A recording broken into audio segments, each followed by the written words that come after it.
Today I'm going to be having a presentation on Chapters 4, Accidental Dynamics of Theorizing Black Invisibility, Chapter 7, Justice Work in the Ghetto Poor, and then jump all the way up to Chapter 9, which deals with objectification and the idea of what objectification is.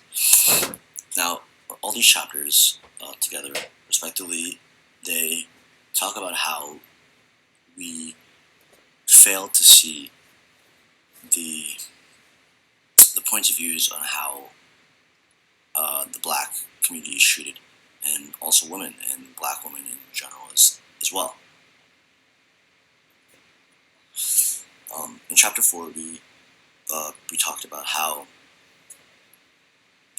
blacks are invisible to the world, that you can be so black that you're invisible because you don't have the same, I guess in a sense, rights. People don't look at you the same way as they do white Americans, and this kind of sets the foundation for the idea of the black workforce and how we objectify African Americans and women as a whole, and how people can really be invisible because of their race and gender as well. In chapter 4, we talk about how you can be invisible in a sense where people don't hear what is important. The idea of the invisibility of black people is that we try to, in a sense, because of the way we grew up in society, slavery and whatnot, we grew up in a sense where blacks were always discriminated against. We've always seen them as less than us, even if it's like not true. Socially, it's obvious that is the case. And in chapter 4, we talk about the 3 dimensions of how people are seen. You're being seen, you acknowledge yourself being seen, and you acknowledge seeing others being seen. Now this is, it's an attempt to deny the co-extensivity of all 3 of those dimensions. These dimensions help us understand how and why people do the things they do, because if you recognize being seen, you recognize seeing others, and you recognize others that they know they're being seen, you hit all 3 areas of recognition of a person. And this recognition of a person is very important in what we want to speak about in the next chapters, because this lays the idea of that you need to be recognized before you can do anything else. And you need to recognize that others recognize you and that they know you recognize them. When this comes into play, it's very important to understand that this relates to how African Americans are, I want to say, discriminated in the workforce as well. Because once we see these obvious, or how people interact, we can understand why the workplace in the United States, or the New York Regimen, as we like to call it in Chapter 7, and how Tommy Shelby explains how the workforce is today. It explains of how and why we discriminate and have unfair and unjust working regimens and intact in the United States. This idea that we don't recognize, or even if we do recognize, we don't almost do anything about the problems we have in our workforce. And in Chapter 7, Tom Shelby explains the social structure of how the United States workforce is implemented. He argues that political solidarity, or Tom Shelby argues that political solidarity in the black community is compatible with non-essential conception of race and political identity. So we go back to Chapter 4, speaking about identity and the visibility of African Americans and how they are, I guess, unacknowledged in the world, and even if they are acknowledged, we still find a way to not recognize them fully. And Tom Shelby asks a question, or we ask the question, how can we move past crude narrow definitions of racial identity while still holding together political movements that address the racism of these narrow definitions of gender? What that means is, how do we explain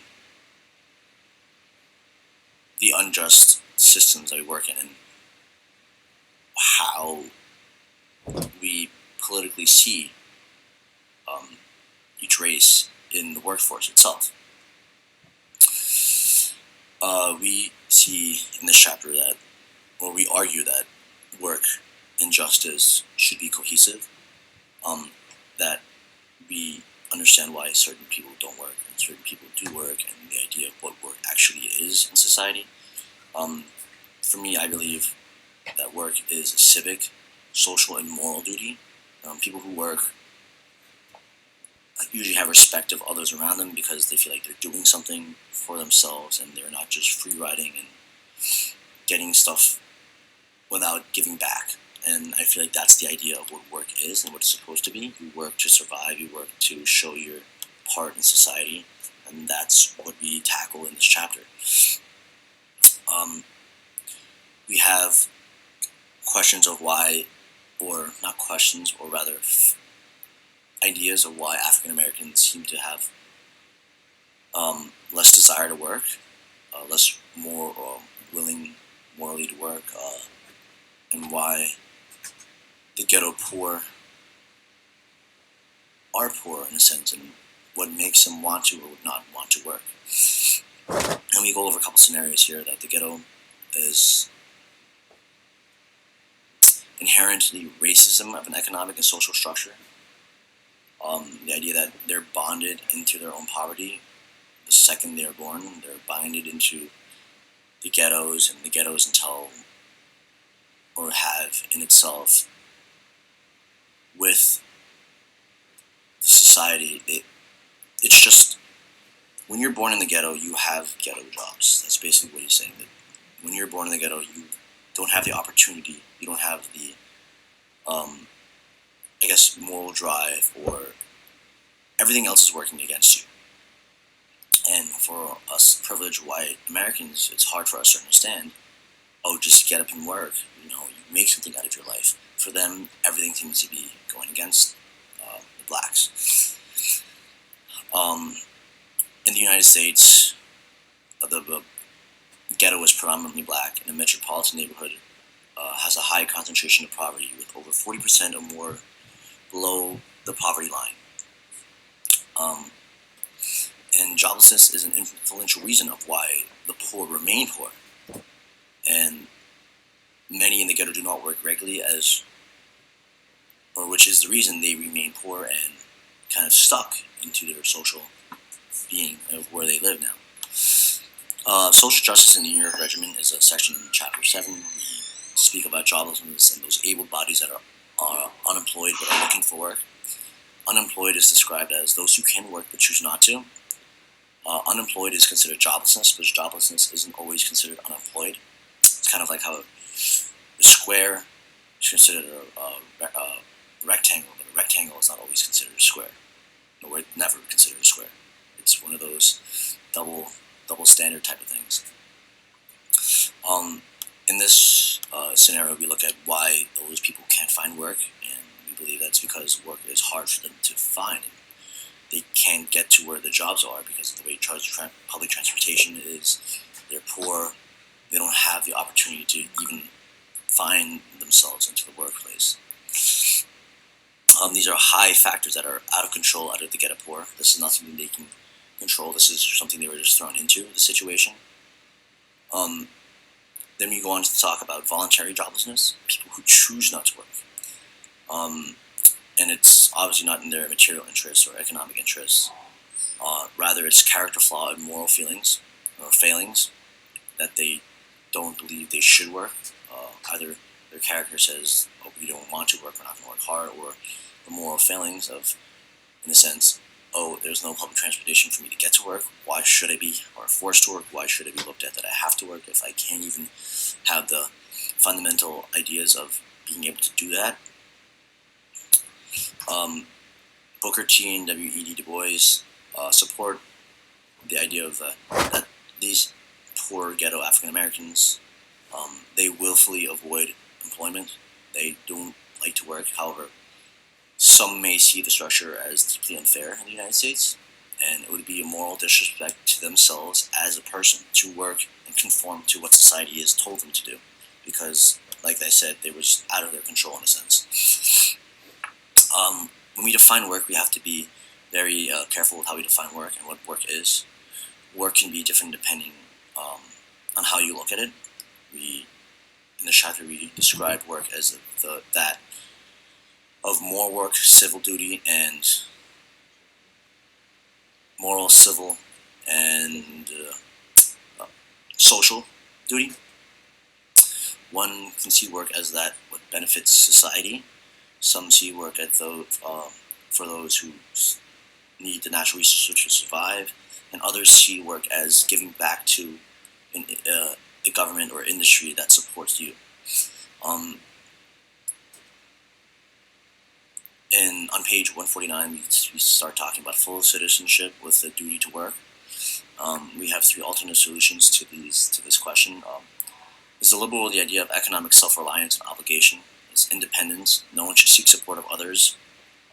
The idea is that you make it yourself. You shouldn't have to ask your neighbor for food because you should be able to provide that for yourself. And that's just what the social norm of society is. And those who receive support should have to work as a condition of receiving the support. It would teach them to be self-supporting and better off in the long run.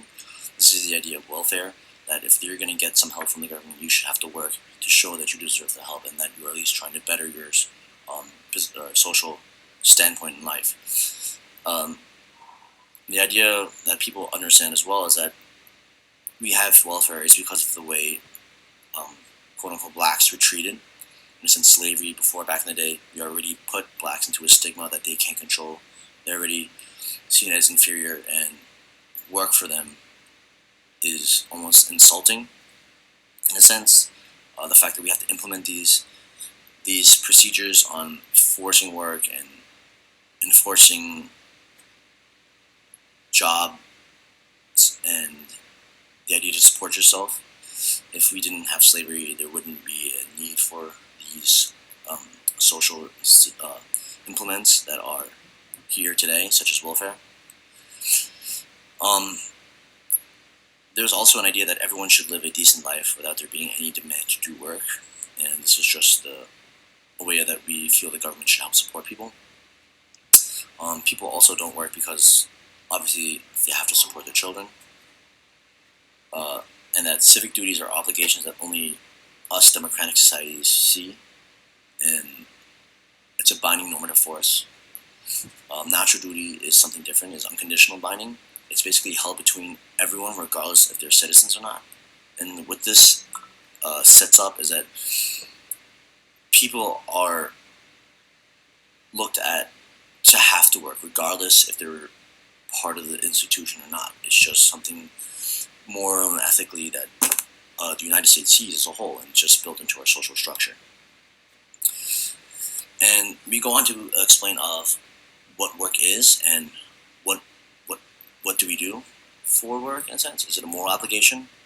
Is it just something that we need to pay the bills? Is it something that makes us feel fulfilling in life? And we go on to further state that we all seem to acknowledge that if we're going to get benefits from the government, we have to exchange and give back. Work keeps those from free riding and getting benefits from those who do work, and that's a civic duty, and it should also be paired with the state's obligation to maintain a full employment economy. In a sense where if we expect these things from everyone, the government should do its part in providing the tools so we can do that. Objectification has, we look over two definitions of objectification. One being supported by Papadaki, and two being supported by McConnell and Dworkin. We also go on to speak about Nussbaum's idea of objectification and her 7 notions of objectification. And in the chapter, we acknowledge that for us, in a sense, that both women and men can be objectified. Nikanen and Dworkin believe only women can be objectified, and objectification is making a human less than a human. It's a reduction of humanity into being an object for sex. That is, in their minds, that's what objectification is. And to them, it's objectification is always negative. For Nikanen and Dworkin, there's no supporting evidence of what objectification is in a positive form. Nussbaum, however, believes objectification can be both positive and negative, depending on circumstance and the condition of the objectification. For Nikanen and Dworkin, they believe pornography harms all women, and we're defining them as sexual and submissive, objectified humans. They're very, very, what I like to call in-your-face feminists, because they don't seem to understand that they only see one view, and the view that they see is negative. And I don't always believe it's meant to be negative, because we go on to speak about unintentional objectification and how you have to look at an entire context to really see the value of each individual situation itself. Nussbaum has these notions of objectification, and for her, if one or more of these things are seen to be proven, then you are objectifying a person instrumentally and in any way possible. For her, these 7 notions are instrumentally. The objectifier treats the object as a tool for his purpose. Denial of autonomy. The objectifier treats the object as a lack of autonomy and self-determination. Inherentness. The objector treats the object as lacking in agency. Fungibility. The objectifier treats the object as interchangeable with other objects of the same type. Viability, the objectifier treats the object as lacking in boundary integrity, as something that is as permissive to break up, smash, or break into. Ownership, the objectifier treats something that is owned by another, so obviously you own, in a sense, she means like the man feels like he owns the woman, and that's objectifying her. And denial of subjectivity, the idea that the objectifier treats the object as something worse, as whose experience and feelings should never be taken into account. All this entails comes back to dehumanizing a person.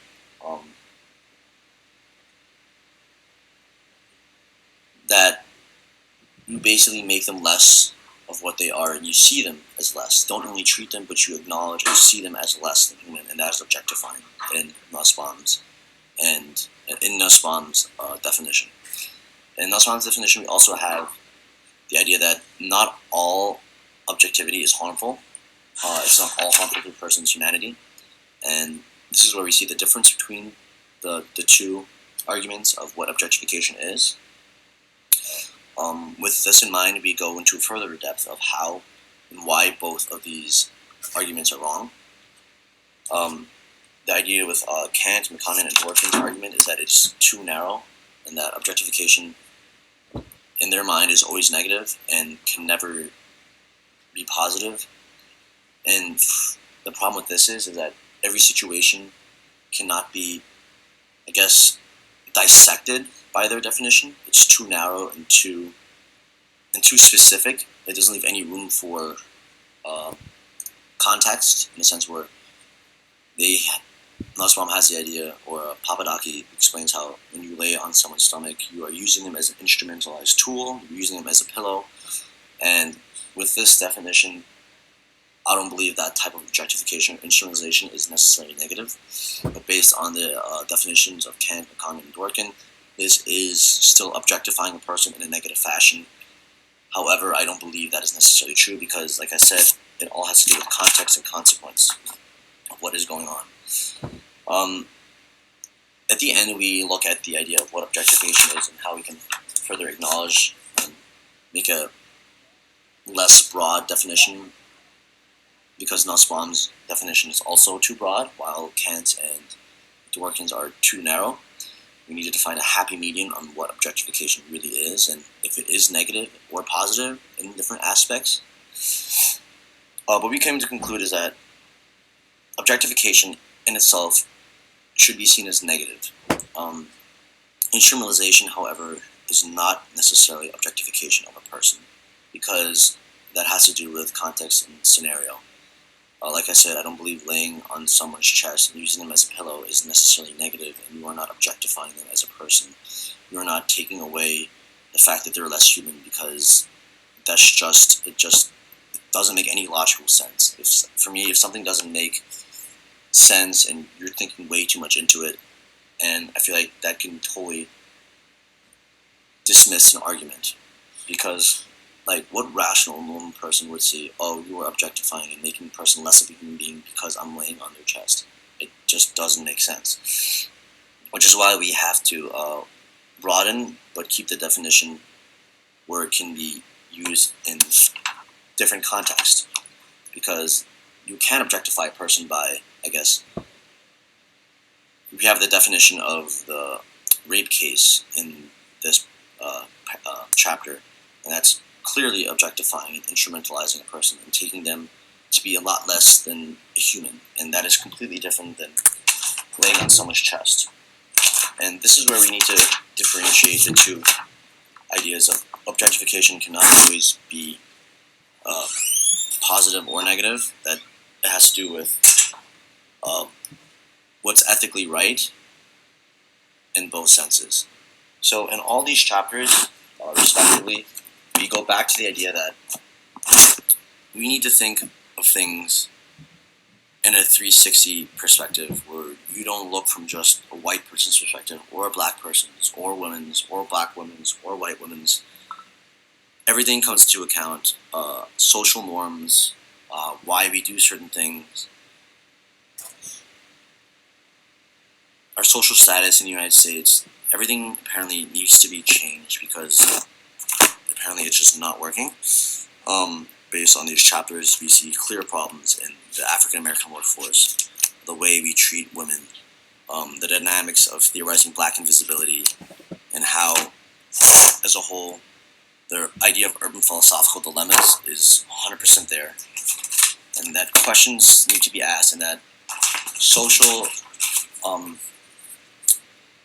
social ideologies need to be changed. Not exactly, I wouldn't say taken away completely, but rather altered. These things can be fixed easily, like we said in previous chapters. Everything just takes a little tweaking and how to fix it, and these problems, I don't see them going away anytime soon, regardless of us acknowledging them, because not many people will take the time, because a lot of these scenarios we've just looked over seem to be things that we just do without thinking. In context of how we live, these don't seem to be as prominent as other situations we have in society. And yeah, these are clear to me now, but that doesn't mean a lot's going to change, even with the fact that a lot of people realize what's going on. And I believe that is kind of the downfall of American society. Like I said in class, other countries and other places see things differently, and it's kind of ironic how this totally reflects the United States in a nutshell. But yeah, that's basically all I have to say about these chapters. This is the last presentation I have to make for this class, and it had made me think about real life experiences that I see every day around me, and I will definitely take a second look on how I treat and how I acknowledge and how I view certain aspects of life now. So yeah, thank you very much, and that's about it.